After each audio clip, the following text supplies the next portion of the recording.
Okay, everyone, in this short video, we're going to be looking at the different parts of the ear. So on the outside, we have the auricle. Sometimes people call it the helix or the pinna, all the same structure. Think of it as like a funnel, right? It's the outer part of the funnel, which is going to collect all the sound waves that are coming in. So it's coming in and then it's going to converge. It's going to converge this way. So these sound waves are going to be bouncing off and eventually it's going to hit the tympanic membrane. This is what most people refer to as the eardrum, but it is the tympanic membrane, but it acts like a drum, right? If you take an instrument called the drum and you hit it with a drumstick, it starts to vibrate. Well, when sound waves hit the tympanic membrane, it vibrates.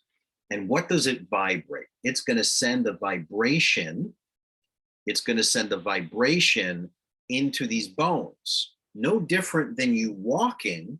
Each time you walk and your heel hits the ground, there's a vibration that goes through your nervous system that tells you it's time to take the next step. Vibration is very important.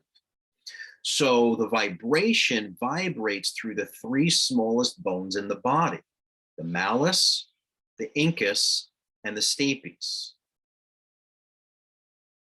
The vibration, it's still oscillating. Think of it as an oscillation, back and forth, back and forth, back and forth.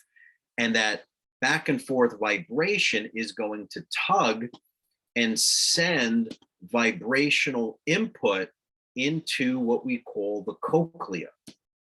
And the cochlea has a bunch of little hairs in here.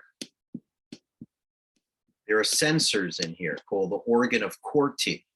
The organ of Corti has receptors that help convert vibration into sound waves. So right here, we see the vestibular cochlear nerve, and we can see right here, this yellow nerve divides into a 1 cochlear portion and 2 vestibular portion. So the vestibular portion goes to the vestibule. You can see on the bottom in red, it's called the vestibule. An extension of the vestibule are these semicircular canals that we see at the top right here, semicircular canals. And these canals run in 3 different axes, like an X, Y, and Z axis. One picks up information of moving your head forward and backwards. The other one, turning your head right to left, okay? One specifically for forward, like this, kind of like turning your head a little bit to the left, but going forward, and then keeping that position and going back. And then if you turn your head a little bit to the right and forward, and then right back, those, and as well as rotation, all of that movement goes through these semicircular canals. Okay. And that's for balance, your balance. I think I have another picture showing this a little bit better. So now here off to the left, this would be, let me go back here for a second. This tunnel right here is called the external acoustic meatus. This is the external acoustic meatus. This is part of the, this is like the outer portion. This is part of the external ear.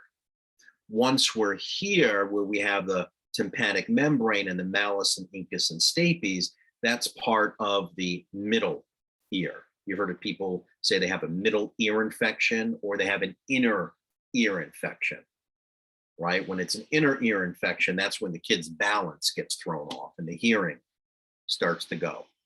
Middle is here. That's when we look in with a otoscope and we look to see if there's a red inflamed tympanic membrane or if there's even fluid behind there. Okay, here is the eustachian tube right here.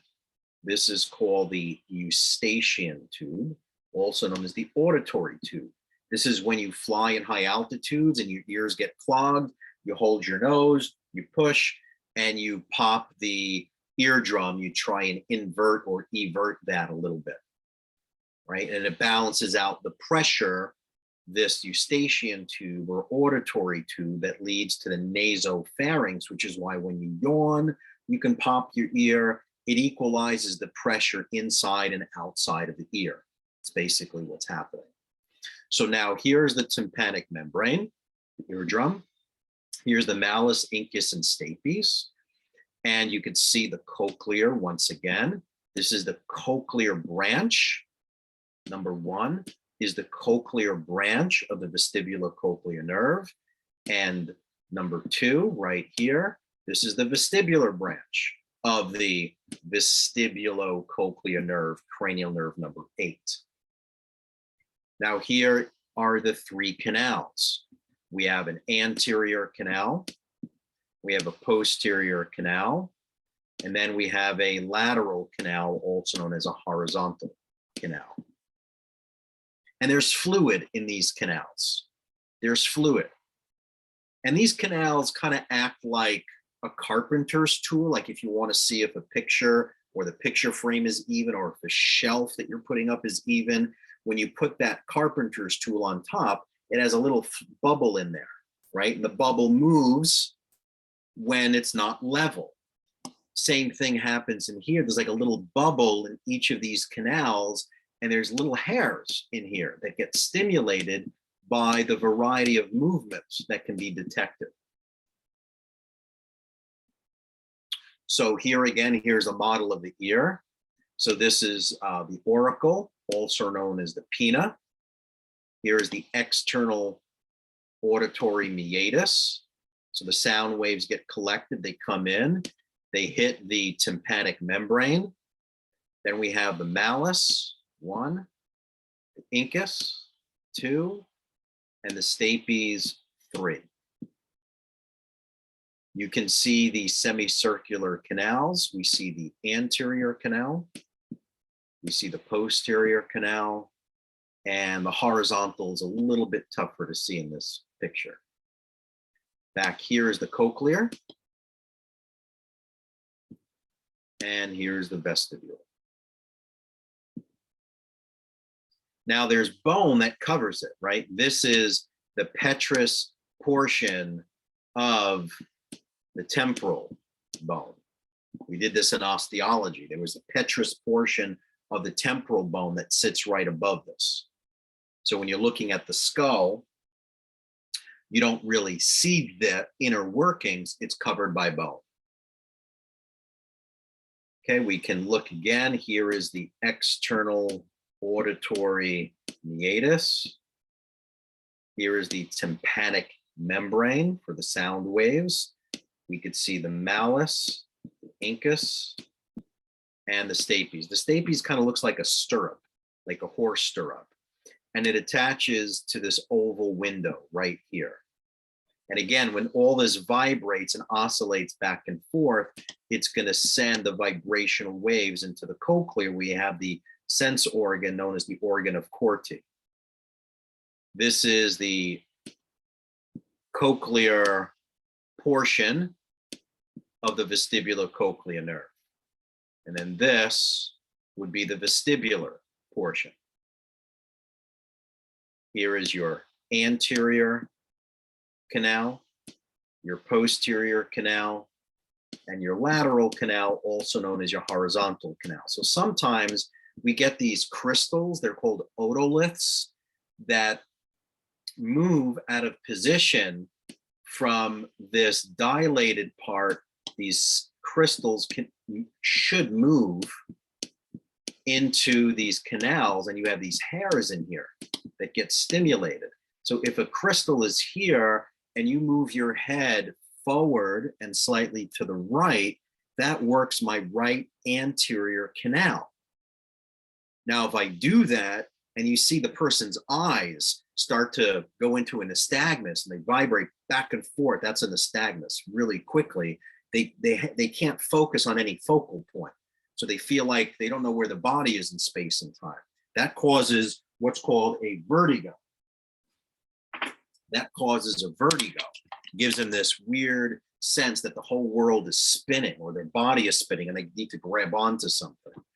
If they bring their head to the right and they go back and they get dizzy and you see the eyes go into nystagmus, now the crystal is jammed up in the posterior canal.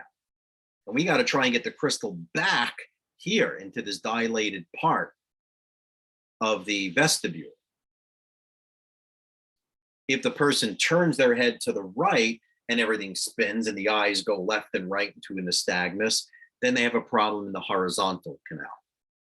So the canals most commonly involved with benign paroxysmal positional vertigo.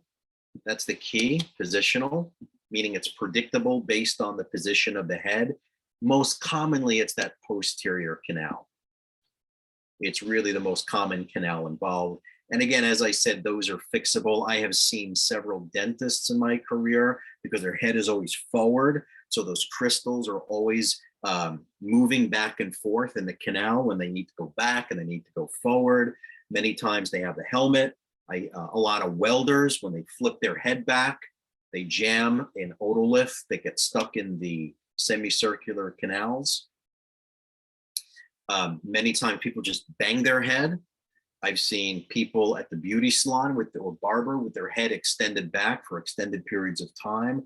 All of these are known to cause benign paroxysmal positional vertigo. They treat it typically with motion sickness medication. They don't work very well. If it's structural and positional, this is like when you win a small prize at a carnival. It looks like one of those little circular mazes with the little BB, the little silver ball, and you have to maneuver it to get through the maze. That's all this is. It's maneuvering the head in a specific way to get that crystal back into the dilated part of the vestibule. It's not too difficult to fix. When we isolate the structures, right, when we take all the bone out, now we're just left with the tympanic membrane, the malleus, the incus, the stapes. This is the oval window right here. The snail-looking structure is the cochlea, and then here's the semicircular canals. We have an anterior, a posterior, and a lateral semicircular canal. Here is the cochlear branch, and here is the vestibular branch of the vestibulocochlear nerve. And this is the vestibule. Those are the main parts of the ear.